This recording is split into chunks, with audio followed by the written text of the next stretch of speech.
Daniel Bozuwa is the founder and CEO of the Strategic Vision Conference. And I'm going to be talking to him about how all of this came about and his upcoming book, Predicting the Next 100-Year Corporations. But before this interview begins, let's watch a video to set the context. Once in a while, something new comes along which alters the paradigm shift, and most of the time, it's usually not what we expect. However, when we encounter it, we pause to address, acknowledge, or be part of the discussion. Come along on this eventful journey to meet the author, who figuratively put on Nostradamus' hat in order to predict the next 100-year corporations. The book comes alive with adjectives you wouldn't expect. It's insightful, captivating, funny, and inspiring. But the puzzling question still remains. Apart from most being public companies, what do big brands that have been around for a century or will likely be around for 100 years have in common? I believe you will find the answers in this thought-provoking book. You don't have to be a C-level executive, a professional, a student, or an entrepreneur to appreciate the chess-like moves played to retain dominance, grow profitability, and increase market share. Get ready to read or listen to.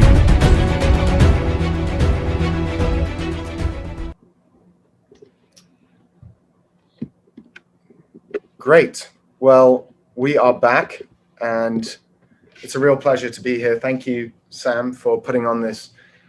Samuel, for putting on this conference. I think it's something we're really missing is the energy and of exchanging ideas with a group of people. And although we would have preferred to do this in person, it's fantastic that you've created this and that we're enjoying that exchange of ideas. So tell us a bit about yourself.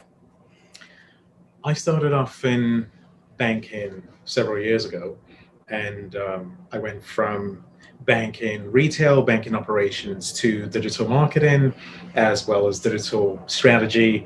And from there onwards, I went to management consultancy, and that's what I've been doing. But I'm an entrepreneur at heart. I love to create things. I love to create new businesses. I love to create products, digital products.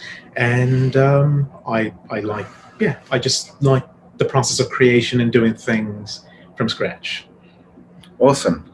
And tell us about your book, The Next 100-Year, Predicting the Next 100-Year Corporations. Did I get that right? You did that. You did. Yeah. So what made you want to write it? Where did the idea come from? Yeah.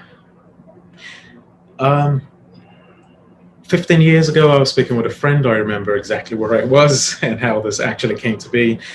And I said I'll write a book or two someday, forward to 2019. The idea gripped me because I had already written something about another company, which we all know well, a public company, being 100 years. So it was, and I was going to write about other companies being a 100-year corporation as well. So I said, why don't I just combine this, amalgamate this, and put it into a book, which would be of value to more people as opposed to writing it as an article, which I usually do. So that's how the idea of the book came to be. And I do a lot of research as well as a lot of empirical research when it comes to my writing. I like to incorporate and infuse it with finance, strategy, as well as predictive analysis. And that's how the book came to be. Yeah. Awesome. And what's the book about? Predicting the Next 100-Year Corporations is actually, it's about the science and the art of predicting companies which will be around for 100 years. Mm-hmm. I mean, we here in the West, in America, precisely, we're a 244-year-old country. And to us, that might seem really grand. Oh, these guys are talking about a 100-year company.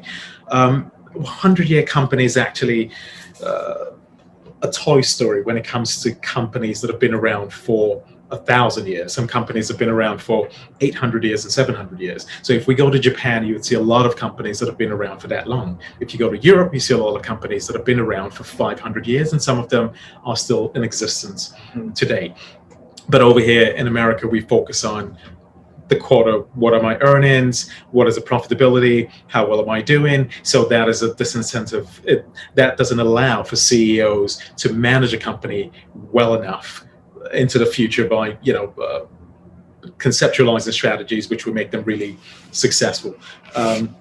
They usually manage companies on a quarterly basis in order to boost profitability and make it good for shareholders. So to answer your question precisely, 100-Year Corporation is about the art and science of predicting companies which will be around for 100 years. 13 of those companies are talked about in the book. I'm sorry, 13 of them. The 13th one is a bonus. They're actually 12 companies, and people can actually see the 12 companies on the website right now. Awesome. And how did you come to those companies? I'm assuming there's a lot of companies out there. There are. One of the first examples I would use is to clarify, these are companies that currently exist. Mm-hmm. So we're not talking about companies that are going to start today and are going to be around for 100 years. We're talking about companies that are currently in existence, mm-hmm. and would be that the book believes that will be around for 100 years. And one of them is Samsung. Samsung was started, I believe, 1938, mm-hmm. and it's 82 years old now. It has 12 more years to go. So 12 more years for Samsung to become a 100-year corporation is not that far-fetched, given how big the company is, how vertically integrated the company is, and how vast its tentacles are. A lot of people may not be aware, but Samsung is a company that supplies some of Apple's chips, and that I'm talking about 3-4 years ago now. So that may have changed, but Samsung is actually working on creating a lot of its own silicon chips as well, mm-hmm. which, as a fabrication company, it takes billions of dollars to be able to create something of that magnitude. Mm. So you need to have a lot of money to do that. So Samsung being vertically integrated, number one, is a big deal. Mm-hmm. Having all of the products which it has is a big deal. I do not believe there's anyone out there who would disagree with the fact that Samsung is definitely going to become 100 years. Mm-hmm. What were the things that went into analyzing 100-year companies? Mm-hmm. Number one, it would be the founder's DNA. Founder's DNA matter a great deal. And what I mean by founder's DNA is, when you start something, you need to be able to see far beyond what anyone knows. An example of that would be when Jeff Bezos started off. Jeff Bezos was known within his company, aside from his funny laugh. People knew, the ones that were close to him, his C-suite guys, knew that Jeff was going to set up a company that would sell everything. Mm. But if you tell that to someone out there, I'm selling books. Books have never been sold on the internet. So now I'm selling books, and in 15, 17 years time, I'm going to be selling cars, I'm going to be selling pianos, I'm going to be selling whatever it is you want to think about. I'm going to be selling them all. So no one would have thought that would have happened. He knew. And that's what I term founder's DNA. Founder's DNA is, how do you run the company to the next level and take it from being just an idea which you conceptualize? That takes a lot of guts. It takes a lot of effort. It takes a lot of sweat, and it's not for the faint at heart. Entrepreneurship is the hardest part of entrepreneurship is the setbacks, not necessarily creating a business. So when people, you reach out to people and they say no all the time, that's what kills a lot of entrepreneurs. Having the fortitude to keep going on into the future, into the next phase, I guess. So cool. It sounds like you're talking about the individual kind of fabric that is required of an individual founders to be able to persevere difficult circumstances. On top of that, other tenets. What are some of the other tenets? You mentioned some already. Having a vision towards and being able to implement it in the future, creating culture. Correct. Within a company. What are the criteria of all of the? What is the main criteria that you used Are you able to kind of break that down for us a little bit? Management is another one, and you actually hit on quite a few of the points. I'm not sure. Did you read it? Did you read an excerpt or something? Yes. Okay. There is no precise formula for it, but the way the book is written in such a way that there are 13 chapters because there are 13 of those companies. If you read chapter 1 and you read chapter 2 and chapter 3, which are for different books, it would make sense in such a way that after you read 10, 6, 5 chapters, you begin to see the patterns of how you can see why a company would be 100 years. So as opposed not if I'm not going to delve in too much into it, it's better to check it out in the book when it comes out. Sure. Cool. Very interesting. And can people pre-order the book now? Very soon they will be able to pre-order the book. Yes. On where? On the website. On the website, which is the next 100yearcorporations.com. It's actually live right now. Cool. And so this is your first book?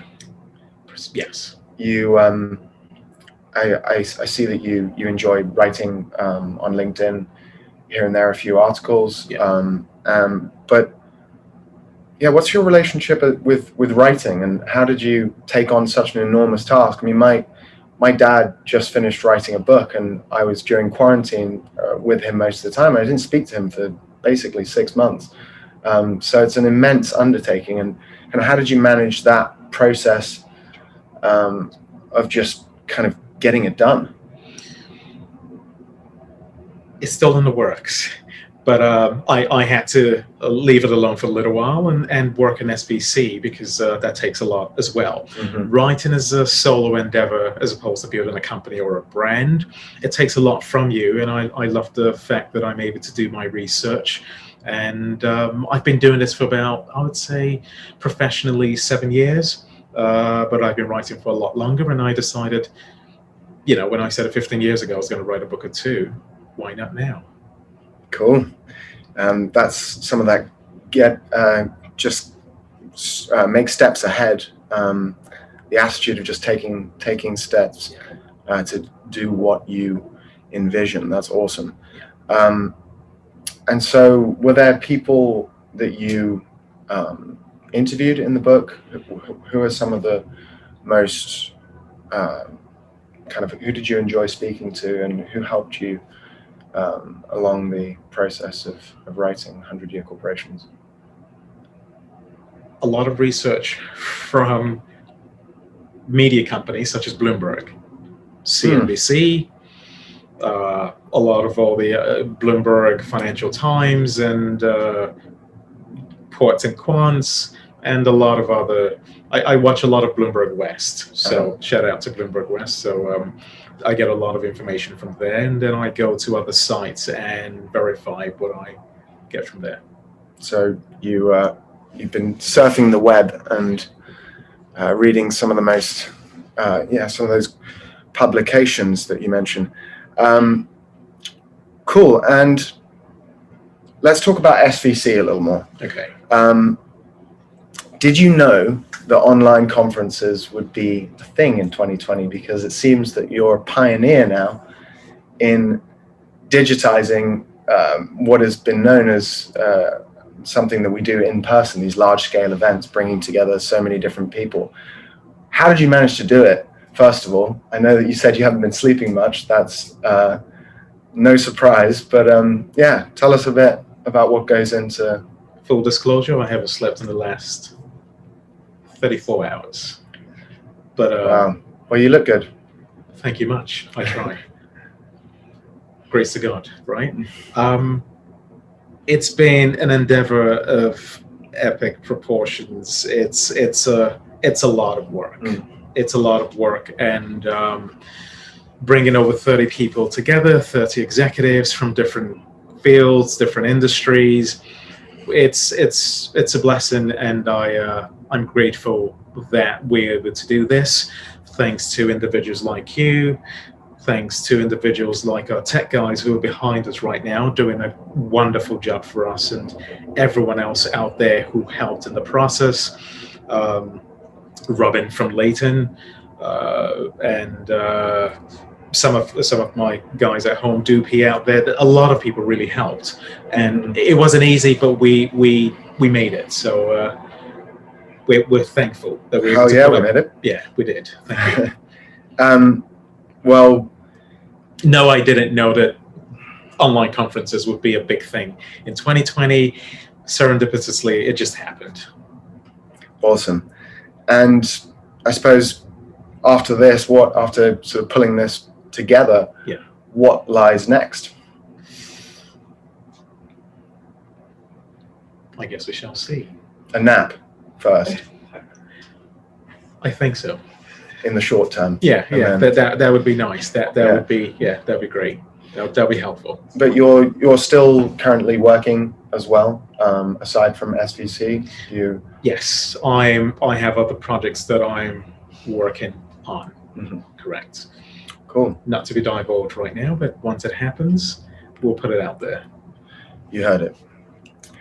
Cool. Well, I think what we'll do is if it's all right with you, we'll take a bit of an earlier break, give everyone a chance to grab some coffee and digest what's been a really dynamic morning of conversations. In the afternoon, we have a lot more panels, 6 more panels, I believe. Yes.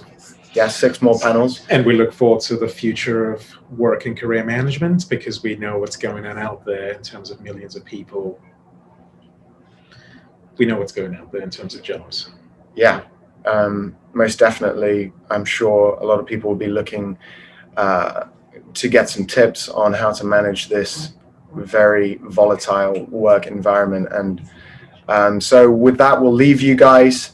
Thank you so much for dialing in for the Strategic Vision Conference. It's a pleasure talking to you, Samuel. Thank you so much for having me. It's a pleasure as well. And we'll see you very shortly.